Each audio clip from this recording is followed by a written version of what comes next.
Hello everyone, I am Rishmi Banga and today we will tackle about the web or World Wide Web. The web or World Wide Web consists organized information into web pages containing text and graphic images.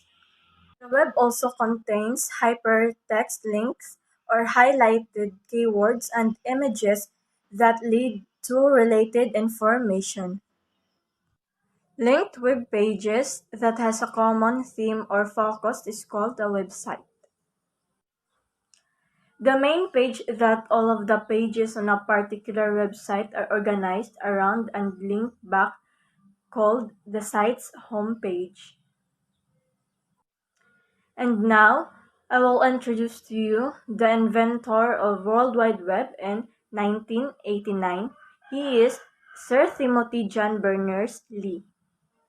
He is an English engineer and computer scientist. He is also a professorial fellow of computer science at the University of Oxford and a professor at the Massachusetts Institute of Technology. We have components of web. First is Web 1.0. It is a read-only static web. It is an old internet that only allows people to read from the internet. Web 1.0 began as an information place for businesses to broadcast their information. In other words, the early web allowed us to search for information and read it. So grabe gyud ang evolvement sa atong website. Sa una, it only allows people to read from internet. Unlike karon, we can able to access information through watching videos or news sa YouTube or Facebook. Dili na ingon na mag-rely ta sa pag-browse og mga information sa internet because everywhere we can access information. Diri sa Web 1.0, we only allows to read information from the internet. So here are the example of Web 1.0. We have mp3.com, homepage, directories, page views, and HTML or portals. And we also have disadvantages: read only, limited user interaction, lack of standards. So that's all for our topic. Thank you for listening or watching. So now we will move to our next reporter, and I hope you learn something about our topic.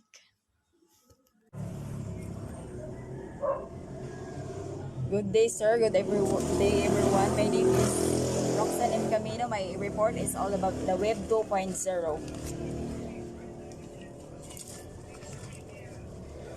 Web 2.0 is a term used to describe a new generation of web services and applications with an increasing emphasis on human collaboration. If we talk about this Web 2.0 is the second stage of development of World Wide Web. Nga ang iyang characterize is na change from static web to dynamic page. Nga ang mga user naghimo og mga content nga mas ma-improve than a Web 1.0. Nga ang mga user gi-allow nga maka-interact sa mga pages. Then ang user pwede pud siya maka-comment or maka-create user account, and most website nga gigamit nato karon nga generation is Web 2.0 like Facebook, Twitter, and Instagram. Example of Web 2.0 are the following: social networking, blogs, wikis, video sharing site. Social networking is the use of internet-based social media sites to stay connected with friends, families, colleagues, customers, or clients. For example, Facebook, Twitter, and Instagram. The social networking is the internet na gigamit nga mag-base sa social website. Ang social networking is makatabang sa ato sa pag-connect sa laing-laing tao sa tibuok kalibutan. Maka-communicate ta sa atong mga loved ones bisan layo, tas anytime or anywhere as long as nga naay data or signal ang atong CP.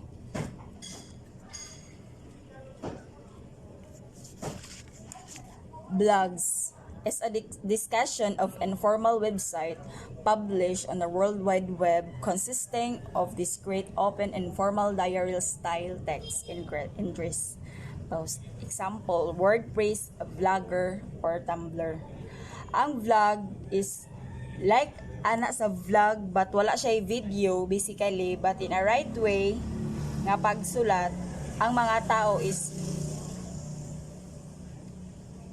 na ay mga vlogs ug mga nagstorya sila about sa unsa ilaha interesan or ganahan nga isulat sa ilang kinabuhi sa politics o sports.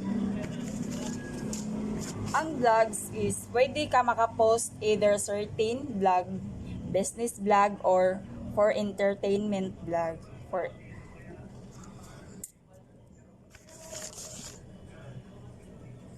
Wikis is a hypertext publication collaboratively edited and managed by its own audience of directly using a web browser.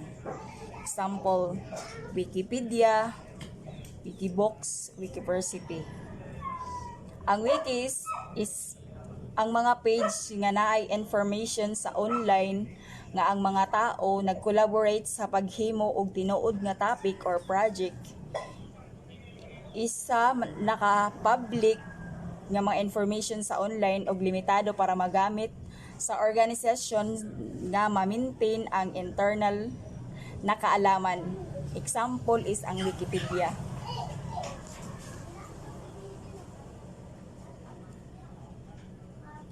Video sharing site. A website that lets people upload and share video clips with the public at large or to invited guests. Example, YouTube, Facebook. Ang website nga ang mga tao naga-upload og ilahang video sa public online or internet. Example is ang YouTube. Usually gigamit sa mga vloggers to have views. Diha nag-upload og videos like sayaw, comedy contents, prank contents, and also sa Facebook di post same videos sa page. Mostly ang upload sa mga vlogger gihapon.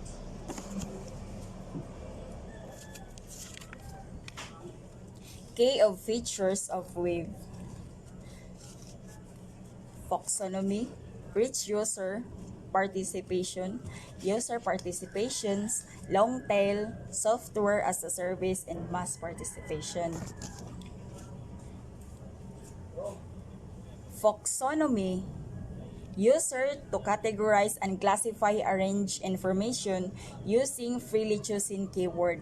Example ana ang tagging.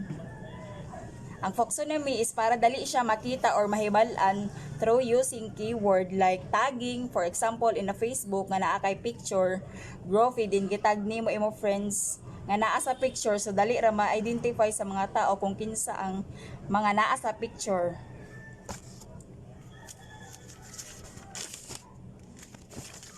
Rich user content is a dynamic and responsive to user input. Example na ng website that shows local content.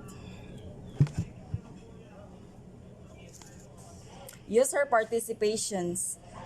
The owner of the website is the only one who is able to put content. Example, comment, review, and evaluation. Ang user participation is dili lang ang owner of website ang makabutang og content. Ang user is pwede makabutang og content through comment, review, and evaluation.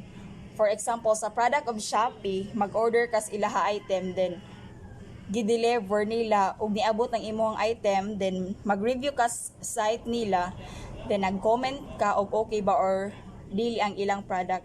Then evaluation is imuhang hatagan og rate or star base sa butang sa experience nga imo nadawat ang product.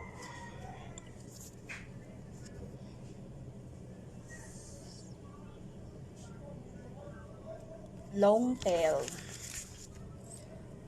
Services that are offered on demand rather than one-at-time purchase. Example, subscribing to a data plan. Nakafocus sa dili popular content ka dili ma-access tungod sa physical limitation. Example, Netflix, stream site, iWantTV.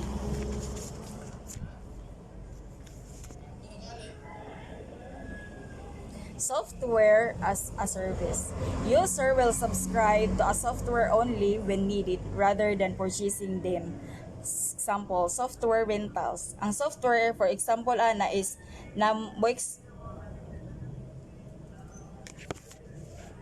ang software na ma-expire, for example, nag-demand nimo din na ay expiration good for 1 year only. Pero ang example ana is ang antivirus. Mass participation. Diverse informed sharing through universal web. Example is social media. Mag-comment sa post page sa ilaha mga opinion, so naay ubang mag-response sa uban comment ug naa sila ilain-laing mga opinion. So naay sitwasyon maunay mass participation. Example, sa klase nag-vote for online class for limited face-to-face. So naa sa full didto makita ang mga students sa ila gusto nga mahitabo or ilaha opinion. Good day, everyone. I'm Faith Lorna Zaldivar from BSF1B, and my report is about Web 3.0. So, Web 3.0 is Read, Write, Intelligent Web. Suggested name by John Markoff of New York Times for the third generation of the web. In this generation, all the application on web or mobile will be upgraded with more features. It applies same principles as Web 2.0, two-way interaction. Web 3.0 will be more connected, open, and intelligent with semantic web technologies, distributed database, natural language processing, machine learning, machine reasoning, and autonomous agents. Semantic web provides a framework that allows data to be shared and reused to deliver web content, especially targeting the user. It is a web of data, changing the web into a language that can be read and categorized by the system rather than humans. Types of websites. First, e-commerce website is a website people can directly buy products from. You've probably used a number of e-commerce websites before. Most big brands and plenty of smaller ones have one. Any website that includes a shopping cart and a way for you to provide credit card information to make purchase falls into this category. This is the example of e-commerce website.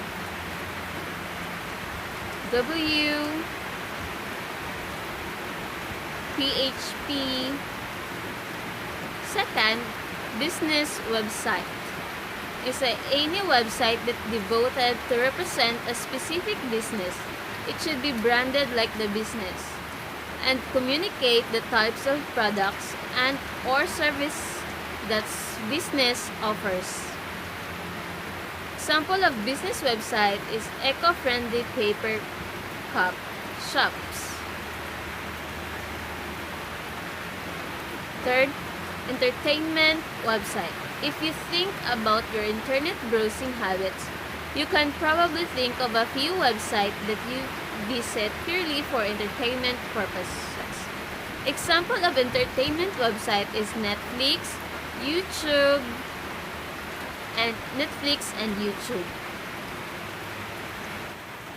Portfolio website are sites devoted to showing samples of past work. Service providers who want to show potential clients the quality of work they provide. can use a portfolio website to collect some of the best samples of past work they've done. This type of website is simpler to build than a business website and more focused on particular tasks, collecting work samples. This is the example of portfolio website, the www.valencia.com. Media website collect news stories or other reporting. There's more overlap here with entertainment websites, but media websites are more likely to include reports pieces in addition to or instead of content meant purely for entertainment.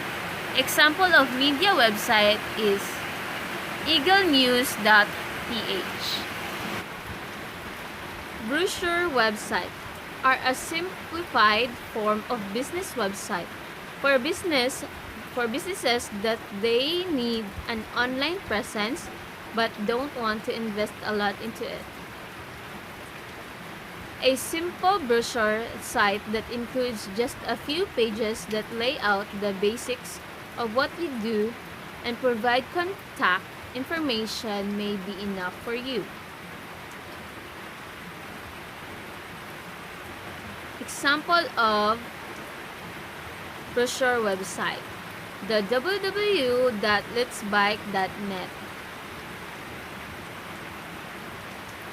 Non-profit website.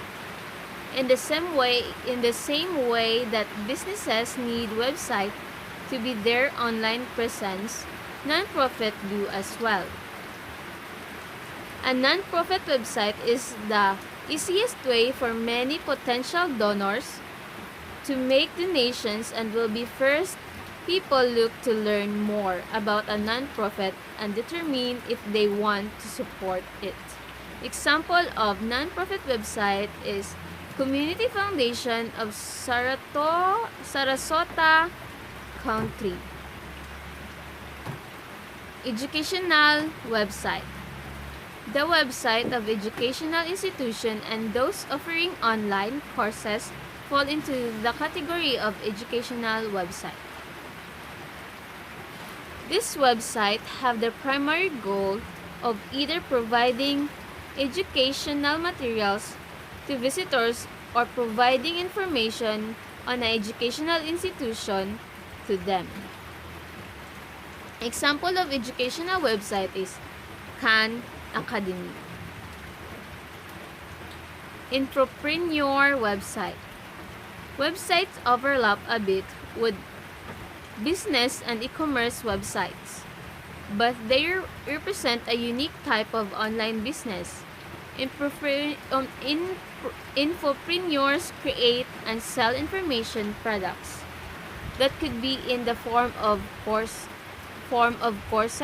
tutorials, videos, or ebooks. Personal website. Not all websites exist to make money in some way or another.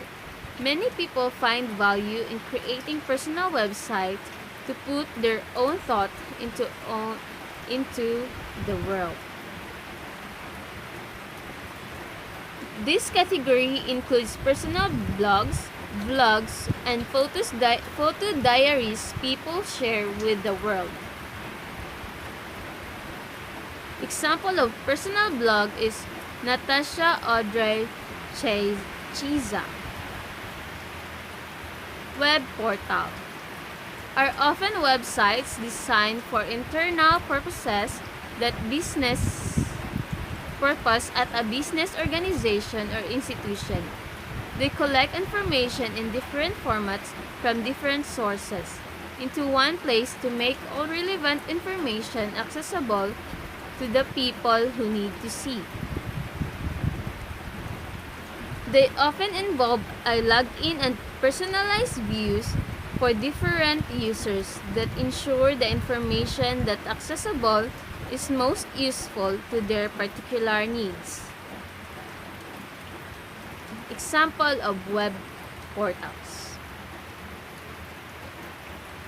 And last, we have wiki or community forum website. Most people are familiar with wikis through the most famous example of one out there, Wikipedia. But wikis can be created in pretty much any subject you can imagine. A wiki is any website where various users are able to collaborate on content and all make their own tweaks and challenge and changes as they see fit. There are wikis for fun communities, for business resources, and for collecting valuable information. That's all. Thank you! Good morning, everyone. Good morning, sir. I am Jolie D. Bactal, BSF 1B. For now, I am going to discuss, it's all about the Internet. The Internet, or network of network, is largest computer in the world that connects billions of computer users. The word Internet comes from the combination between interconnection and network. So, ang Internet di ay combination daw din siya between interconnection and network, in short, Internet.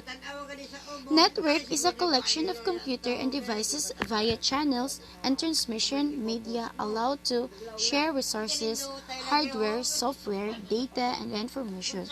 O ang Internet ay isang network ng mga computer ng iba pang mga gadgets. Kumbaga ito ay kombinasyon ng maraming mga computer shop kung saan pwedeng makapag-access ang isang tao. Hindi lamang impormasyon, kundi ang mga balita. So, dili lang daw kuno informasyon na itong makuha sa internet, kundi mga balita. Maaring ding makipagtalastasan sa iba pang mga tao, saan man sa mundo. Dahil sa internet, maihalin tulad dito sa kautusan ng isang tao, kung saan ang mga parte ng tao ay konektado sa isa't isa. So, ang internet daw di ug ang tao is moral lang daw ni siya. Kay ang tao daw, dili daw siya mabuo kung wala ang kung konektado daw sila sa isa't isa. So, ang mga computer po is konektado sa isa't isa gamit ang mga mahahabang wire. Brief history of Internet. The Internet started in 1960s as a way for government researchers to share information. Computers in the 60s were large and immobile, and in order to make us of information stored in any one computer. So, ang internet daw is nagsugod siya in 1960s. So, one had to either travel to site of computer or have magnetic computer tapes sent through the conventional postal system. APRINET adopted TCP/IP on January 1, 1983, and from the researchers began to assemble the network of networks that become modern internet. So, gi-assemble the na siya, network of networks, mo daw nahimo og internet. The online world then took on more recognizable in 1990, when computer scientist Tim Berners-Lee invented the World Wide Web, while it's often confused. So, kasagaran daw, naglibog daw si Tim Berners with the internet itself. The web is actually just the common means of accessing data online in the form of websites and hyperlinks. So, anong ibig sabihin ng web? Ang web naman ay mga collection ng mga website sa buong mundo. Ito ay nakahost sa mga iba-ibang server sa iba-ibang parte ng mundo. Kumbaga, noong unang panahon daw, para makakuha ng impormasyon, kailangan mo pumunta sa isang bulletin board at basahin ang mga announcement. Ang announcement ngayon ay ang website at ang bulletin board, or sa pader ay ang mga server. And that's all. Thank you. Hello everyone, by the way, my name is Baby Girl Estefania Laigan, and I am from BSF 1B. So now, I will be reporting about the major components of the internet. So now, let's start with the servers. So when you hear the word service, what comes to your mind? It means a computer program that provides a service to another computer program and its user. So as you can see, this is the example of a server.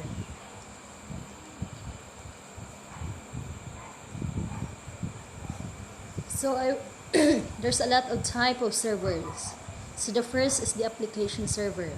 Shamin, an application server is a program that resides on the server side, and it's a server programmer providing business logic behind any application. So the server can be a part of the network or distributed network. So as you can see, the picture beside that is the example of application server.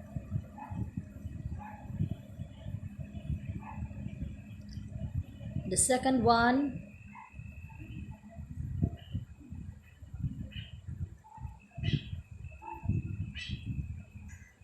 is the web server. On the hardware side, a web server is a computer that stores web server software and a website's component files. For example, the HTML documents, images, CSS, style sheets, and JavaScript files. So our web server connects to the internet and supports physical data interchange with other devices connected to the web. So this is the example of a web server.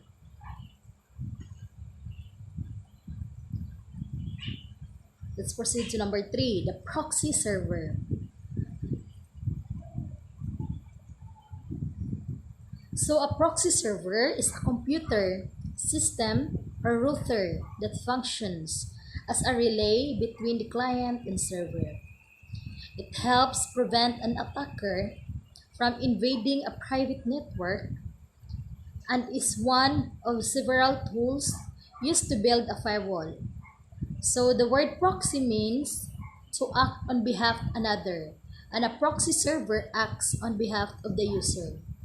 So as you can see, this is your proxy and the internet. This is the example of a proxy server. So number 4, the mail server. Mail server, an application that receives incoming email from local users and remote senders and forwards outgoing messages for delivery. So this is the example of a mail server. So let's proceed to number 5. The file server, a computer responsible for the storage and management of the data files so that the other computers on the same network can access the file. So this is the file server. Let's proceed to number 7. A policy server identifies and tracks the location and status of other WebSense web security components in a deployment. It also logs event messages for WebSense components. Store configuration information specific to a single policy server instance. So this is the example of a policy server.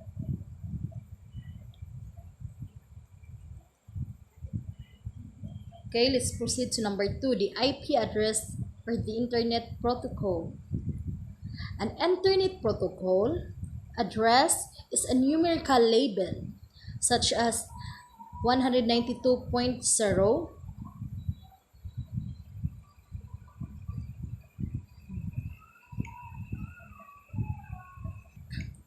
2.1 that is connected to a computer network that uses the Internet Protocol for communication. An IP address serves two main functions: the network interface, identification, and the location addressing. So this is the example of the IP address and the Internet Protocol. So number 3, let's proceed to browser. So browser softwares that allows a computer user to find and view information on the internet. So the example of this is the Mozilla Firefox, the Google Chrome, Microsoft Internet Explorer, Apple Safari, and the Opera. So that is the example of a browser.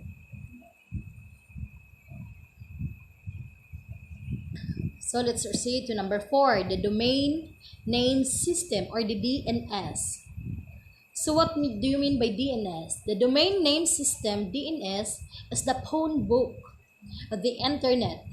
Humans access information online through domain names.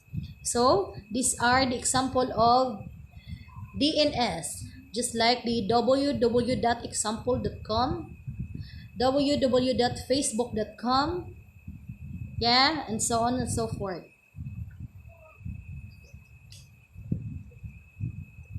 So as you can see, there's a name and the entity.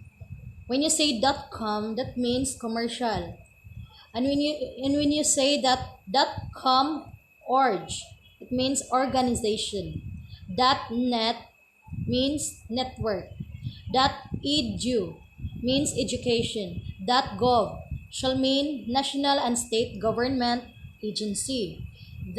.ph shall mean Philippines. .au shall means Australia. So let's proceed to number 5, the Internet Service Provider or the ISP. So what is ISP? An internet service that provides an organization that provides service for accessing, using, and participating in the internet. So internet service provides can be organized in various forms such as commercial, community-owned, non-profit, or otherwise privately owned. So as you can see, this is the example of ISP. So there are 2 types of ISP. First, the national ISP shall mean a national service provider is an internet service provider with a national presence. This model differs from smaller ISPs that function as local providers covering geographic areas. So, as you can see, the white color, that is the structure of the national ISP. So, the second one is the regional ISP.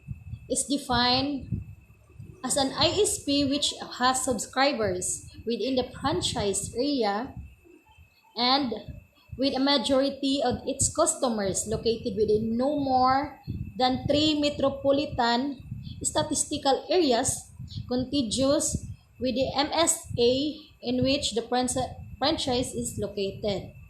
So there are the example of regional ISP: the Converge, Experience, Better, Globe, Sky, PLDT, and Eastern.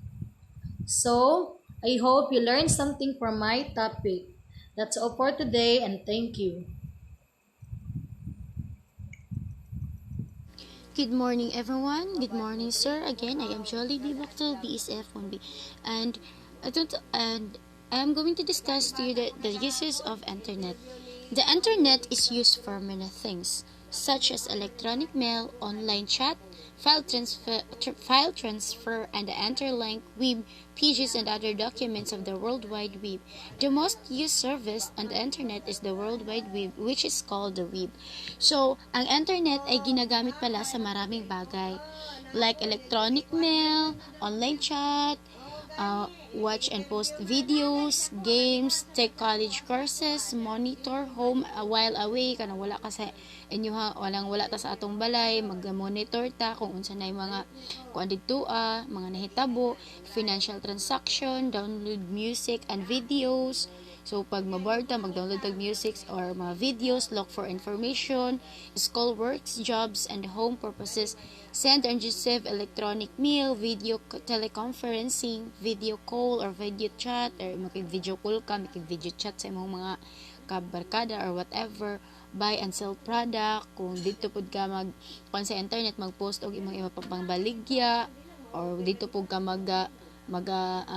online buying, social networking, mo na siya ang mga kagamitan sa internet. And that's all. Thank you. Good morning, everyone. I am Luigi Matos from BSF 1B. So my topic was all about the internet terms and definition. First, internet is a global network of 1,000 of computers networks linked by the data lines and wireless system. A web is a collection of billions of web pages that we can view with the web browsers. A college of computing and information. The email is the most important common method of sending and receiving online messages. A social media is a website and an app that allows people to share comments and photos and videos. Online gaming allow people to play with other or each others over the internet. The software updates, operation systems, and application updates. HTML, or the Hypertext Markup Language, is a coding language used to tell a browser how to place picture, text, and multimedia, or even a link to create a web page. When the user clicks the link within a web page, that link, which is coded with the HTML or the Hypertext Markup Language, links the user to a specific link web page. URL is a uniform resource locator is a web address to connect to a remote resource on the World Wide Web. A bit is a single digit in the binary numbering system like base 2.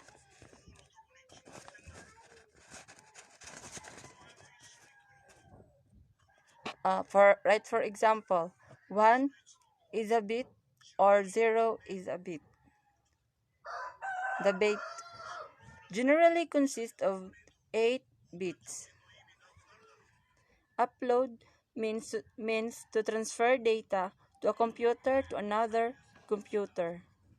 Download means to download and transfer the data to your computer. HTTP. The Hypertext Transfer Protocol is an application layer protocol in the Internet Protocol suite model for distributed collaborative hypermedia of information systems.